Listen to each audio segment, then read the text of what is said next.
CKD stock market news channel में आप सभी का बहुत बहुत स्वागत है। अगर आप चैनल पे पहली बार विजिट कर रहे हैं तो चैनल सब्सक्राइब कीजिएगा, वीडियो को लाइक कीजिएगा।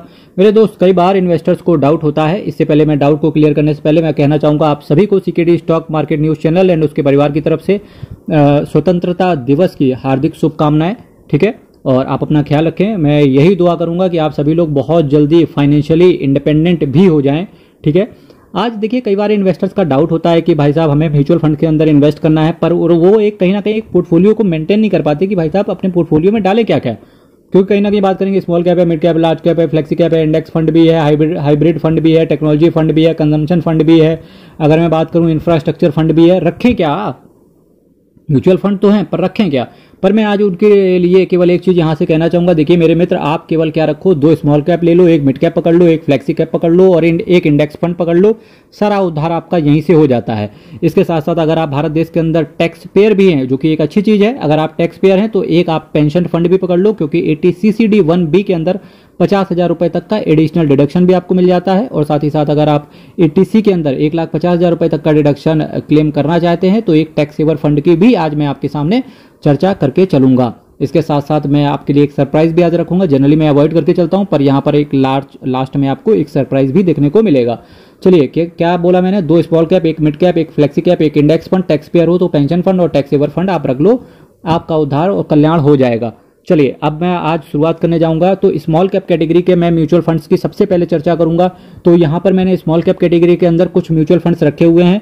आपको मैंने 2 बताया, आप यहां पे 4 भी रख सकते हो, 6 भी रख सकते हो। अल्टीमेटली मेरा यहां से पर्पस आपको यह है कि स्मॉल कैप कैटेगरी के अच्छे फंड्स के बारे में आपको बताना। ठीक है, तो चलिए शुरुआत करते हैं। तो सबसे पहले जो मैंने स्मॉल कैप कैटेगरी में जो म्यूचुअल फंड रखा हुआ है आपके लिए, तो उसका नाम है SBI small cap mutual fund direct plan growth. क्या बोला मैंने?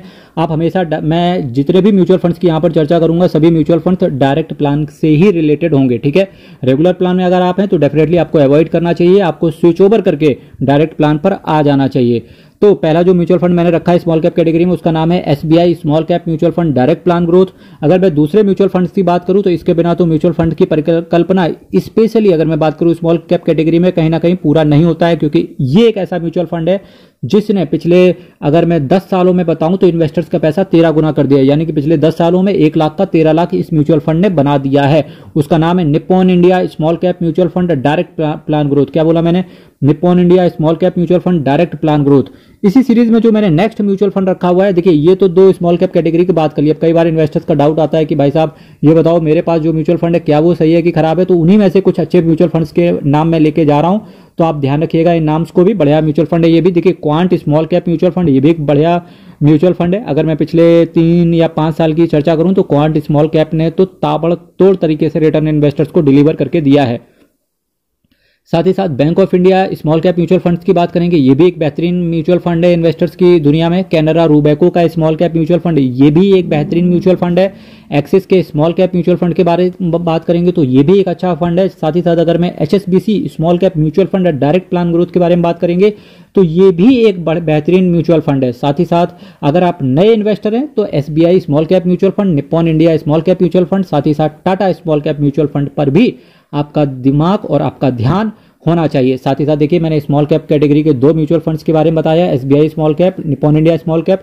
साथ ही साथ मैंने आपको कुछ अदर एग्जांपल भी दिए स्मॉल कैप कैटेगरी से रिलेटेड ही, जिनमें से Quant, Bank of India, Canara Robeco, Axis, Tata, HSBC small cap category के बारे में भी मैंने आपको बताया। अब कई बार इन्वेस्टर्स का ये डाउट आ जाएगा, जो आज नए इन्वेस्टर्स जुड़ रहे हैं, मैं आपसे ये भी कहना चाहूँगा मेरे दोस्त, साथ ही साथ चैनल को सब्सक्राइब और चैनल को शेयर जरूर कर देना। क्योंकि शेयर करने से आपका नॉलेज बढ़ेगा, मेरा सब्सक्राइबर बढ़ेगा और साथ ही साथ भारत देश के हर इंसान के पास, आज मैं चाहता हूं जब तक ये नया हमारा स्वतंत्रता दिवस, जब हम नेक्स्ट ईयर वापस से स्वतंत्रता दिवस मनाएं, तो कहीं ना कहीं भारत देश के प्रत्येक नागरिक के पास उसको अच्छे म्यूचुअल फंड्स के नॉलेज हो ही हो। ये हमारा और आपका एक मोटिव होना चाहिए। इस वजह से मैं चाहूँगा कि आप चैनल जरूर सब्सक्राइब करें, क्योंकि बांटने से नॉलेज बढ़ता है। तो मैंने यहाँ पर संपूर्ण चर्चा करी स्मॉल कैप कैटेगरी के म्यूचुअल फंड से रिलेटेड। अगर आप इन म्यूचुअल फंड्स का इन डेप्थ एनालिसिस जानना चाहते हैं तो आप मेरी मल्टीबैगर म्यूचुअल फंड्स के नाम से एक प्लेलिस्ट पड़ी हुई है, आप उस प्लेलिस्ट को गो थ्रू कर जाओ। यकीन मानना मेरे दोस्त, आप केवल सारे वीडियोस अगर 2-4 बार देख लोगे तो यकीन मानना मेरे दोस्त, आप इंडिपेंडेंट हो जाओगे, खुद से आप म्यूचुअल फंड्स पता कर पाओगे कि आपके लिए क्या सही है। नेक्स्ट जो मैंने कैटेगरी रखी हुई है वहां से एक अगर मिड कैप की बात करेंगे तो देखिए मैंने रखा हुआ है यहां से HDFC mid cap mutual fund direct plan growth. साथ ही साथ आप कई सारे इन्वेस्टर्स का ये डाउट आएगा कि भाई साहब मेरे पास तो HDFC mid cap mutual fund direct plan तो है ही नहीं, मेरे पास तो PGI इंडिया का मिड कैप है, मेरे पास तो मेरे एसेट का मिड कैप है, मेरे पास तो क्वांट का mid cap mutual fund direct plan growth है, मेरे पास तो SBI mid cap mutual fund direct plan growth है। तो मैं उनसे कहना चाहूंगा कि भाई साहब आपको कुछ करने की जरूरत नहीं है, आपके पास ये जो म्यूचुअल फंड है ये भी बेहतरीन म्यूचुअल फंड है। चूंकि मुझे एक म्यूचुअल फंड की चर्चा करनी थी वो भी मिड कैप कैटेगरी में, तो मैंने उसको रखा हुआ है HDFC mid cap mutual fund direct plan growth.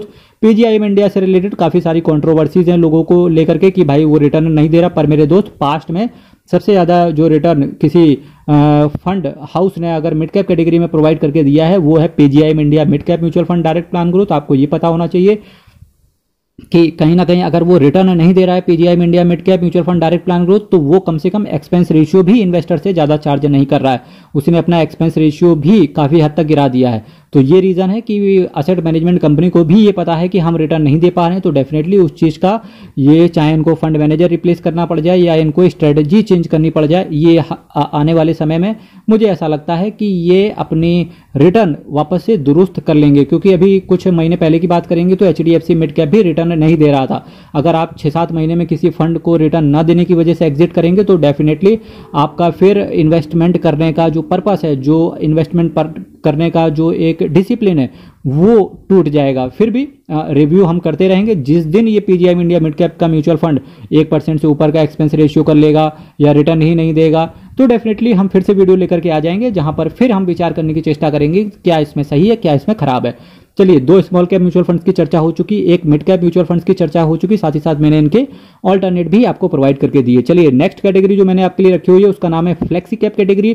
तो अगर मैं फ्लेक्सी कैप म्यूचुअल फंड की बात करूंगा तो सबसे पहला म्यूचुअल फंड का नाम आएगा, जैसे बोलते हैं ना ठंडा मतलब dash dash dash, fill in the blanks आप कीजिएगा, है ना, और बिस्किट मतलब डैश डैश डैश, ठीक है, निरमा मतलब कुछ चीजें है ना, इनका एक ब्रांड बन जाता है, इनकी गुडविल बन जाती है, जिसको हम नाम से ही उस चीज को जानने लगते हैं कि भाई साहब ये चीज क्या है। वैसे ही फ्लेक्सी कैप कैटेगरी की अगर मैं बात करूं तो Parag Parikh flexi cap mutual fund, साथ ही साथ पराग पारिक जो एसेट मैनेजमेंट कंपनी है बहुत ही बेहतरीन फंड हाउस है। केवल ये 6-7 स्कीम को मैनेज करके चलते हैं और यकीन मानना चाहे वो टैक्स सेवर फंड ही क्यों ना हो, पराग पारिक का एक बेहतरीन रिटर्न इन्वेस्टर्स की झोली में इसने डाला हुआ है। तो फ्लेक्सी कैप कैटेगरी में अगर मैं बात करूं तो सबसे पहला जो म्यूचुअल फंड मैंने आपके लिए रखा हुआ है उसका नाम है Parag Parikh flexi cap mutual fund direct plan growth. अब अगर कोई ऑल्टरनेट देखना चाहेगा इस म्यूचुअल फंड के बारे में तो मैं उनको ऑल्टरनेट भी बताना चाहूंगा, Kotak flexi cap mutual fund direct plan growth. Kotak flexi cap mutual fund direct plan growth, तो आप एक बार इस पर भी नजर मार सकते हो। ठीक है, फिलहाल अगर आप फ्लेक्सी कैप कैटेगरी में आपके पास पराग पारिक हो तो बहुत अच्छा है, फिर भी अल्टीमेट डिसीजन आपने लेना है। कई बार अब इन्वेस्टर्स का डाउट आता है कि भाई साहब हमें तो लार्ज कैप कैटेगरी में भी इन्वेस्ट करना है, पर मैं उनसे कहना चाहूंगा भाई साहब लार्ज कैप कैटेगरी में आपको 14-15% के आसपास का रिटर्न मिलता है। अगर मैं केवल 2-4 म्यूचुअल फंड्स को ही छोड़ दें तो उन्होंने ही 5-15% के रिटर्न को बीट किया, अदरवाइज सभी ने 15% से कम रिटर्न दिया है और एक्सपेंस रेशियो आपसे 1% से ऊपर का चार्ज किया है। वहीं मैं उनसे कहना चाहूंगा कि भाई साहब इससे अच्छा है लार्ज कैप कैटेगरी में इन्वेस्ट करने से अच्छा है कि आप एक इंडेक्स फंड पकड़ लो, सारी कल्याण आपका उसी में ही हो जाता है। तो अगर मैं इंडेक्स फंड की बात करूंगा तो HDFC index, S&P BSE Sensex direct plan growth की मैंने आपसे चर्चा करी है। अगर आप इसका ऑल्टरनेट ढूंढ रहे हैं तो ICICI प्रूडेंशियल निफ्टी नेक्स्ट 50 के अंदर भी आप एक बार इन्वेस्ट करने के लिए देख सकते हैं, फिर भी नेक्स्ट 50 को आप अवॉइड कर सकते हैं। आप ultimately HDFC index, S&P BSE Sensex direct plan growth को सेलेक्ट करके चलो इंडेक्स फंड पे। अब अगर किसी को HDFC index, S&P BSE Sensex direct plan growth यानी कि इंडेक्स फंड के अंदर इन्वेस्ट नहीं करना तो उनसे मैं कहना चाहूंगा कि आप सेंसेक्स 20 के अंदर आप इन्वेस्ट कर सकते हो, वो भी सेफ एंड सिक्योर होता है, और साथ ही साथ आप निफ्टी 50 20 के अंदर भी इन्वेस्ट कर सकते हो।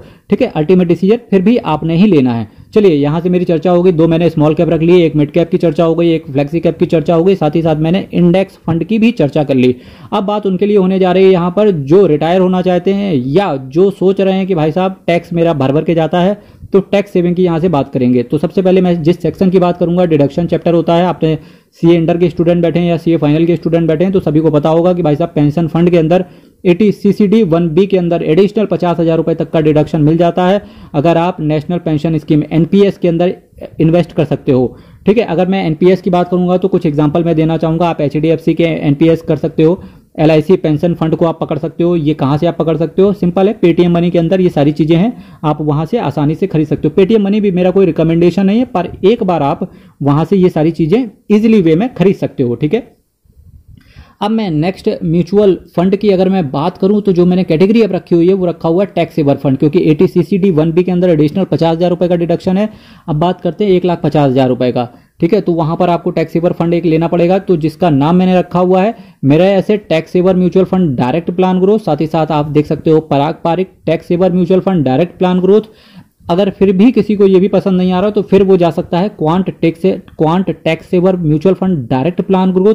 अभी भी किसी को समझ में नहीं आ रहा है तो IDFC tax advantage ELSS fund की तरफ भी आप वो अपना रुख कर सकता है। तो देखिए मैंने कितने सारे आपको म्यूचुअल फंड कैटेगरी से रिलेटेड कितने सारे म्यूचुअल फंड्स मैं आपको बताते हुए चल रहा हूं। चीजें भाई मेरे अंदर रटी हुई हैं, मैं आपको चीजें भी रटवा दूंगा CKD stock market news channel से। केवल आप जुड़े रहिए, चैनल को सब्सक्राइब करवाते रहिए, चैनल को सब्सक्राइब करते रहिए। अब यहां से मेरी चर्चा पूरी समाप्त हो रही है, पर होल्ड ऑन, जैसा कि मैंने आपसे कहा कि आपके लिए एक सरप्राइज है। तो सरप्राइज वो है कि फिर भी इस वीडियो को देखने के बाद भी कई सारे इन्वेस्टर्स के अंदर एक डाउट आएगा, ना ना ना ना ना ना। तो मेरी तो चर्चा, उन्होंने कहा कि भाई साहब मैं स्मॉल कैप भी रख लूंगा, मिड कैप भी रख लूंगा, फ्लेक्सी कैप भी रख लूंगा, इंडेक्स फंड को भी रख लूंगा, पेंशन फंड को भी रख लूंगा, टैक्स सेवर फंड को भी रख लूंगा। अब मेरी चर्चा, जैसे कहते नहीं वो खाने के बाद मीठा तो चाहिए, उसी तरह मेरे लिए है भाई साहब। लार्ज कैप कैटेगरी के म्यूचुअल फंड्स तो हमें रखने ही रखने हैं, तो अब उनके लिए मैंने लार्ज कैप कैटेगरी के म्यूचुअल फंड्स भी कहीं ना कहीं बेस्ट में से भी बेस्ट निकाल के रखे हुए हैं यहाँ पर। तो टोटल मैं लार्ज कैप म्यूचुअल फंड्स की अगर मैं बात करूं तो 3 म्यूचुअल फंड्स मैंने रखे हुए हैं, जिनमें से पहले नंबर पे मैंने डाला हुआ है quant focused mutual fund direct plan growth. क्या बोला मैंने? Quant focused fund direct plan growth. साथ ही साथ आप SBI mutual fund direct plan growth की तरफ भी देख सकते हो। साथ ही साथ आप axis blue chip mutual fund direct plan की तरफ भी आप देख सकते हो। मेरे दोस्त, मैंने आपके सामने आज म्यूचुअल फंड की अल्टीमेटली एक पूरी बास्केट की चर्चा करी। इस बास्केट में मैंने 2 स्मॉल कैप रखे, एक मिड कैप रखा, एक फ्लेक्सी कैप रखा, इंडेक्स भी रखा, इंडेक्स फंड भी रखा। साथ ही साथ मैंने सेंसेक्स 20 ETF की भी चर्चा कर ली, पेंशन फंड की भी चर्चा कर ली, टैक्स सेवर फंड की भी चर्चा कर ली, लार्ज कैप की भी कैटेगरी की चर्चा कर ली। अगर आप इनमें से अपने लिए कुछ बेस्ट निकाल के रख सकते हो, यकीन मानना सबसे बेस्ट तरीके से बेस्ट रिटर्न आपको आने वाले समय में मिल सकता है। फिर भी चूंकि आपका पैसा है और डिसीजन आपने लेना है, और किसी भी म्यूचुअल फंड किसी भी शेयर में इन्वेस्ट करने से पहले एक बार अपने फाइनेंशियल एडवाइजर से जरूर कंसल्ट कर लेना। मेरे दोस्त, यहीं से मैं चैनल को और वीडियो को विराम दूंगा। चैनल तो क्या ही विराम दूंगा, चैनल के साथ कल मैं सेम टाइम सेम चैनल कर फिर आपके लिए जुड़ते हुए मिलूंगा अगेन। आप सभी को इंडिपेंडेंस डे की हार्दिक शुभकामनाएं। आप अपना ख्याल रखें, वीडियो को शेयर करते रहें, वीडियो को शेयर करवाते रहें, चैनल को सब्सक्राइब करते रहें, चैनल को सब्सक्राइब करवाते रहें। बहुत बहुत धन्यवाद।